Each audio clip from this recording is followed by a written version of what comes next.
근본적으로 제구가 좋은 투수가 되기 위해서는 여러분들의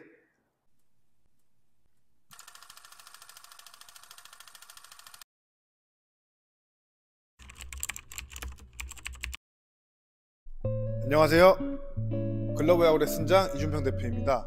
오늘은 투수 수업을 진행해 볼 텐데요. 많은 투수 분들이 제구력에 있어서 굉장히 어려워하고 경기를 끌어가는 데 있어서 힘들어 하시는 분들이 굉장히 많습니다. 그래서 오늘은 투수 제구력에 있어서 수업을 진행해 볼 텐데요. 아시다시피 투수 제구력 문제에 있어서는 굉장히 많은 부분들이 문제가 되는 게 많아요. 투수 메커니즘은 다 연결이 되어 있기 때문에 작은 것 하나가 무너졌을 때도 제구력에 있어서 크게 흔들릴 수 있는 부분의 여지가 많고, 하지만 오늘 수업은 제가 실제로 레슨장을 운영을 하면서 회원분들 그리고 선수분들께서 가장 많이 나왔던 문제들을 토대로 한 10가지 정도 요약을 해서 어떤 문제들 때문에 대부분 선수들이 제구가 문제가 되는지 기준을 잡고 수업을 진행해 보도록 하겠습니다.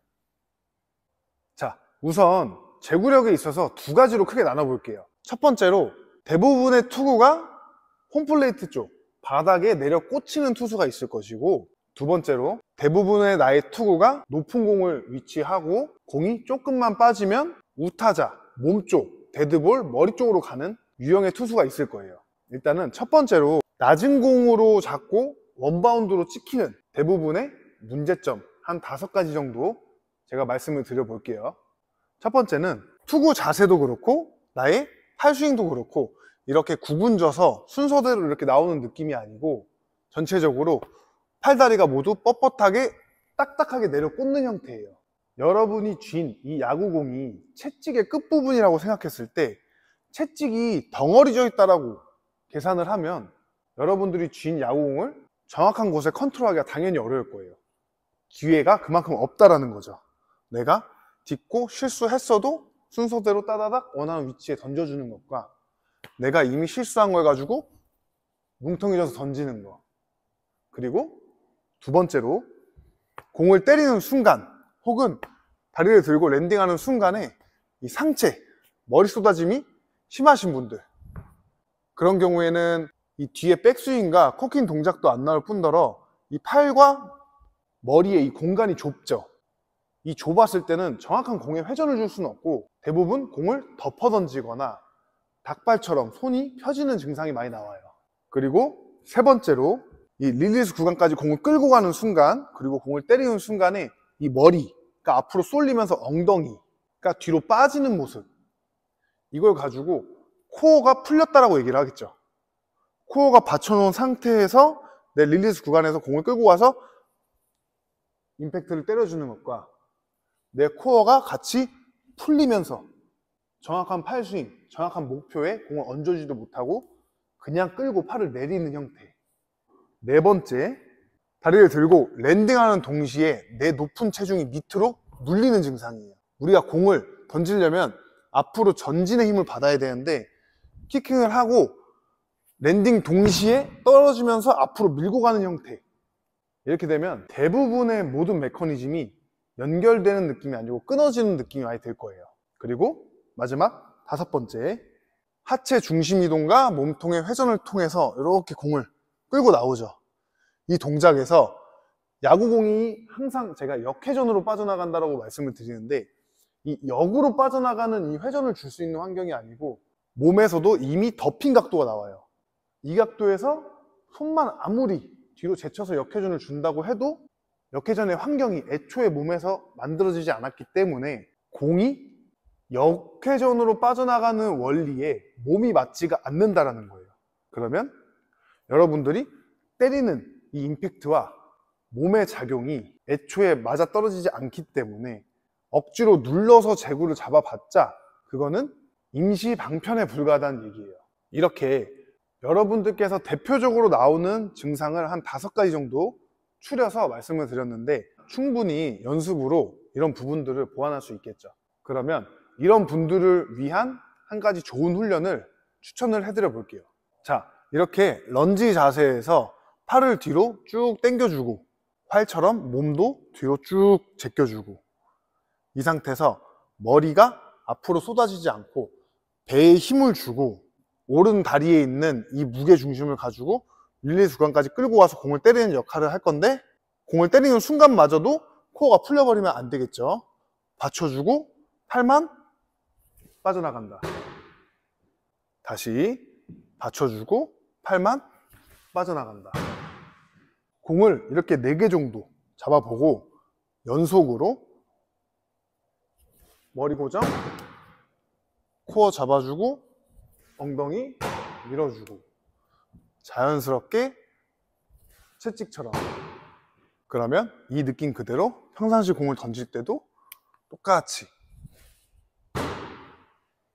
이렇게 땅바닥에 자꾸 내 공이 꽂히는 투수들을 위한 훈련과 여러 가지 문제점들을 말씀을 드렸고요. 이번에는 공이 자꾸 위로 뜨고 데드볼이 나오는 문제점에 대해서 한 5가지 정도 또 말씀을 드려볼게요. 첫 번째로 공이 뜨는 분들의 대표적인 문제점은 중심 이동이 너무 소심하고 과감하지 못해요. 쉽게 말해 자꾸 중심을 뒤에 묶어놓고 내팽개치듯 공을 던지기 때문에 자꾸 공이 이렇게 빠져나갈 수밖에 없어요. 두 번째 대표적인 증상은 이 중심축 가지고 있던 이 힘을 가지고 왼쪽 허리와 왼쪽 하체 이쪽 왼쪽 축에다가 이 중심을 가지고 회전축으로 이동을 시켜야 돼요. 근데 이 이동이 원활하지 못하고 이렇게 늘어지시는 분들이 많아요. 심지어 이 회전축을 이동하는 데 있어서 하체로 활용하지 않고 팔로 회전축으로 가시는 분들도 많고요. 그럴 경우에 당연히 빠지는 증상이 나올 수밖에 없겠죠. 세 번째로는 이 오른쪽 팔을 투구할 때 왼팔의 기준 또한 같이 이동되는 분들이에요. 한 방향으로. 쉽게 말해서 오른팔이 오른쪽에서 왼쪽으로 넘어갈 거면 이 왼팔은 왼쪽에서 오른쪽으로 들어오는 느낌이 있어야 돼요. 이 왼쪽과 오른쪽 팔이 동시에 같은 방향을 간다라는 것 자체가 열린다라는 거예요. 그러면 몸이 팽이 돌듯이 열려버리는 모습 또한 자꾸 우상탄이 나오는 증상을 만들어내겠죠. 팔을 정확하게 끌고 나오는 느낌이 아니고 그냥 휘둘르듯 나온다라는 거니까 팔을 못 끌고 나온다라는 표현이 맞겠죠. 이 왼팔은 좋은 기준이 돼야 돼요. 쉽게 말하면 내가 던질 곳에 멱살을 잡아놓고 행해야 돼요. 타점이 없이 그냥 휘두르거나 흔들리면 안 된다는 거예요. 그리고 네 번째로 이와 비슷한 얘기인데, 모든 운동이 이 몸 외측에 있는 힘들을 사용하지 않고 이 내측, 다리로 치면 바깥쪽이 아니고 안쪽에 있는 힘을 쓴다든가, 팔로 치면 이 외측에 있는 힘이 아니고 이 내측에 있는 힘들로 몸의 에너지를 활용하고 회전하는 데 있어서 외측을 돌리는 느낌이 아니고 이 안쪽에 있는 힘들을 정확하게 회전해서 내가 원하는 위치에 힘을 발휘시켜 줘야 되는데, 그냥 욕심에 막 휘두르는 분들이 많아요. 크게. 이거를 저는 외회전이라고 많이 표현을 하는데, 이 외측에 있는 힘들을 자꾸 쓰는 것보다 감각적으로 많이 어렵겠지만 키킹을 하고 모든 투구 자세도 그렇고 타격도 그렇고 자꾸 이 축 안쪽에 있는 힘들을 자꾸 여러분들이 활용하고 있다라고 생각하고 자꾸 행위를 해봐야 돼요. 그리고 마지막 5번째는 공이 자꾸 날리고 뜨니까 이거를 덮어 던지는 분들이 많아요. 누누이 말씀드리지만 잘 생각해 보시면 야구공은 어차피 빠져나가요. 어차피 역회전으로. 이거를 여러분들이 눌러서 힘으로 제어해서 낮게 던진다는 것 자체가 제구가 됐다 한들 손에서 빠진 거예요. 조금만 깊게 생각을 해보면 여러분들이 농구를 하는데 공이 안 들어간다 해서 이걸 손으로 덮어 던지냐는 거죠. 그럴수록 정확한 작용의 반대의 에너지를 활용하고 있는 거기 때문에 투구를 길게 봤을 때는 임시 방편에 불과해요. 그래서 내가 힘으로 찍어 눌러 던진다는 느낌보다는 내가 낮은 곳에서 낮은 곳으로 보내준다는 느낌이 더 맞아요. 이런 증상이 많이 나오시는 분들을 위한 훈련 방식은 왼발로 서서 한 번은 오른발을 앞에 두고 던져보는 거예요. 그리고 또 하나는 오른발을 뒤에 두고 때려보는 거예요. 뒤에.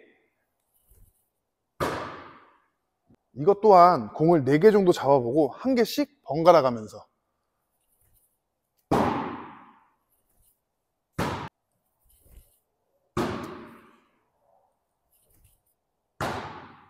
내가 자꾸 중심이 무너져서 다리를 딛지 않고 한 발로 서서 투구하는 것만으로 회전축이 어딘지도 알 수 있을 뿐더러 왼쪽 어깨가 열리고 한 방향으로 접근하는 분들은 중심을 잡고 있기가 굉장히 어렵겠죠. 이렇게 가지각색 제구에 대한 문제점들은 너무 많아요. 오늘 적게 잡아 이렇게 10가지 대표하는 부분을 추스려 봤는데 많이 어려우시겠지만 그래도 여러분들께서 나 자신의 문제점이 어떤 부분이 문제여서 제구가 흔들리는지, 어떻게 보완하고 어떤 운동들을 해야 직접적인 도움이 될 수 있는지를 알고 야구를 하셨으면 좋겠습니다. 근본적으로 제구가 좋은 투수가 되기 위해서는 여러분들의 몸에 있는 에너지들을 정확한 곳으로 자꾸 발휘해 버릇해야 돼요. 내 몸의 에너지를 느끼지도 못하고 자꾸 이상한 곳으로 쓰면서 정확하게 던지려고만 한다는 것 자체가 내 몸이 행하는 곳과 내 팔이 행하는 곳에 일치감이 없어서 여러분들이 지금 당장 정확하게 던진 이 모든 행위 자체가 몸과 일치하지 않기 때문에 부상에 대한 리스크는 굉장히 클 수밖에 없어요. 그리고 공의 구위, 구속 자체도 당연히 현저하게 떨어질 수밖에 없겠죠. 원래 팔은 빠르고 좋지만 오차 범위가 굉장히 커요. 몸은 무디고 느리지만 오차 범위가 현저히 없겠죠. 그러면 여러분들께서 안정성을 찾으려거든 몸에서 일정한 패턴을 만들어주고 이 패턴을 통해서 팔스윙을 잡고 일체감 있게 만들어주는 거예요. 그럼 내 몸이 일치한 상황에서 팔의 작은 오차 범위는 제구에 큰 문제를 주지 않아요. 하지만 내 몸과 팔이 둘 다 많은 오차 범위 속에서 놀고 있다면 제구가 안 되는 건 당연한 거고, 시합 때 이닝이 길어질수록 팔에 있는 힘은 금방 소진되기 때문에 이닝이 거듭될수록 제구력은 현저하게 저하될 수밖에 없어요. 그리고 그런 밸런스로 많은 공을 무리해서 던지면 당연히 직접적인 부상으로 찾아올 수밖에 없다는 것을 꼭 명심하시고, 오늘 영상도 많은 분들께 도움이 되셨길 바라고요. 다음 수업 때 찾아뵙겠습니다. 감사합니다.